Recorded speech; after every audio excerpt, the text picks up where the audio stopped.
Hello everyone and welcome back to LewisFiction and welcome back to another episode of the Spectacular Spider-Man. This is episode 6. If you have not seen the rest of season 5 or any of the previous seasons, make sure you go back and watch them before you watch this, because this will make no sense to you. But with that being said, let's get straight into this. Episode 6, Clone Conspiracy. The episode opens up where we left off. Peter Parker looks into the eyes of Peter Parker, but with 6 arms. MJ screams out as Peter confronts the other Peter. He says, "Whoever you are, you need to explain yourself." But before the 6-armed Peter could respond, a wave of pain comes over him as he collapses to the ground. Peter's spider sense doesn't detect any danger, however, but his heart rather sympathetically notices he's genuinely in a lot of pain. Peter once again asks, "Who are you?" And when the 6-armed Peter could speak, he stands. He proclaims that this can't be happening and asks who the hell he is. As the conversation as to who is the real Peter Parker goes back and forth, it then occurs to the 6-armed Peter. He realizes he's a clone. He must be a clone. Professor Warren cloned Michael Morbius. He must have cloned him as well. But why? So many questions. He reaches out to MJ to try to tell her, to try to explain the situation. Professor Warren, the man he's been working for, has cloned him, and that is the clone. The clone swiftly turns around, telling MJ not to listen to him. He's the one with the 6 arms. He's the freak. He says whoever this Professor Warren is clearly the man behind it all. MJ clicks. She turns to him and says wait. She pulls out her phone and rings Peter, when a buzzing noise comes from the 6-armed Peter's pocket. The other Peter, in shock, sits down at his desk, realizing he didn't leave his phone at home. He never even had his phone in the first place. The other Peter then asks him if he knows who Professor Warren is, and the clone says no. They both go on to ask him what was the last thing that he could remember. He tells them both that he just got off vacation, and he was uncovering the Frank Costa mystery. Peter's eyes widen. That was a few months ago, and it's revealed in this moment that the clone doesn't have any of his recent memories past episode 1 of this season. Peter places one of his arms onto the clone's shoulder and tells him to dig deep, to remember what happened when he first woke up. The clone tries to remember, but it's foggy. He assumed it was just another battle that he lost sleep over, but the more he talks about it, the more that it comes back to him like a distant memory. This portion of the episode will be a flashback to what really happened. We cut back to the end of episode 4, where Miles Warren first discovers that Peter Parker is Spider-Man. We replay the moment that he trips and falls, smashing chemicals onto his hand. As soon as he wraps it up, he goes over to the container once more. He presses a button, and Peter's eyes open. He notices Warren. Warren tells him that he's going to be okay, and not to be alarmed. Peter's head rings as he screams out. Warren tells Peter that's his spider sense, and he is not to be alarmed by its presence. Peter gets up out of the tank and asks, "Where is Mary Jane?" Warren is confused. He doesn't know who Mary Jane is. Peter starts to ask questions about where he is and what he's doing here and who the hell Professor Warren is. Warren refuses to give him any answers at this time and tells him to get back into the tube so he can do further testing. Peter refuses, and Warren tells him that he has to. Peter responds with saying that he won't do anything. Not until he knows what's going on and not until he knows that Mary Jane is safe. And then Warren tries to restrain him, seeing no other option. This is when a fight breaks out between the two. Warren tries to stun him, but Peter uses his spider powers to escape the situation. However, he seems a bit rusty, as if he's trying to catch his bearings for the first time. The lab gets trashed in the process, explaining why the lab was once again destroyed during Warren's interaction with Norman in episode 5. The clone escapes into the night, leaving Warren once again at square one.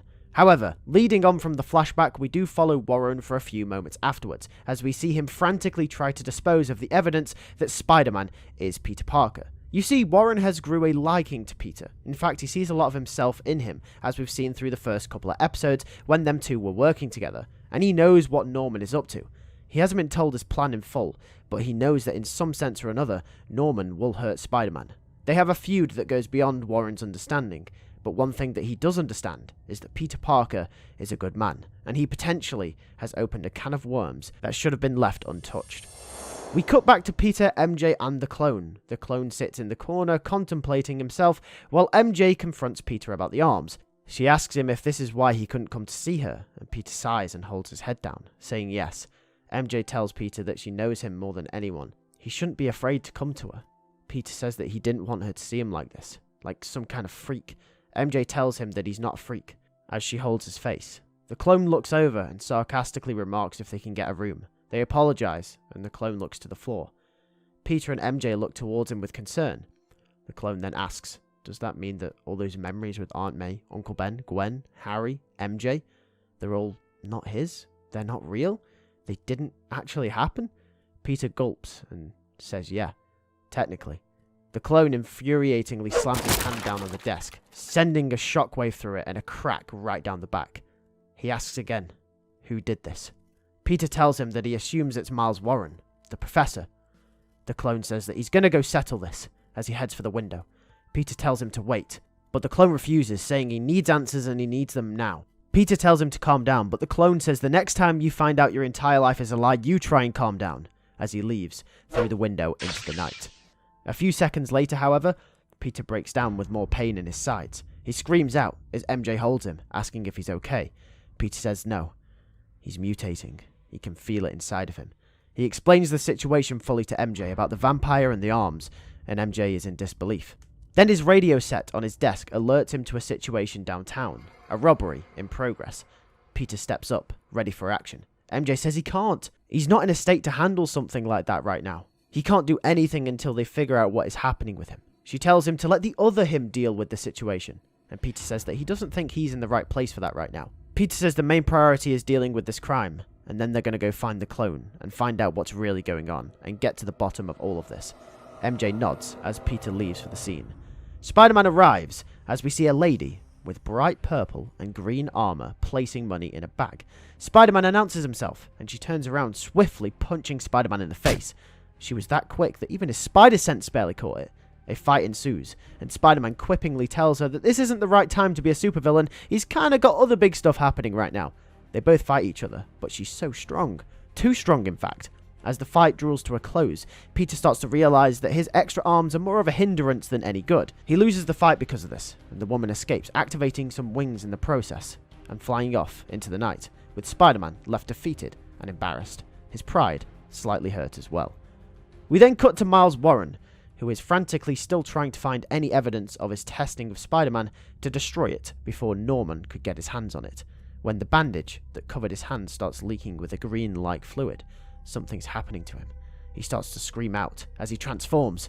That chemical that smashed onto his body, something in it is changing him. His body cracks in all sorts of ways. A big green monster is born out of the shadows as the episode comes to a close. Thank you for watching this episode of Spectacular Spider-Man Season 5. If you did enjoy, make sure to hit the like button and also make sure to subscribe if you have not already. If you are new to the channel, hit the post notification bell so you do not miss the next episode. We are coming very, very close to the end of the entire series, and you're not going to want to miss the finale because the finale is going to be huge. With that being said, thank you guys for watching. I'll catch you guys in the next video. Take care and peace.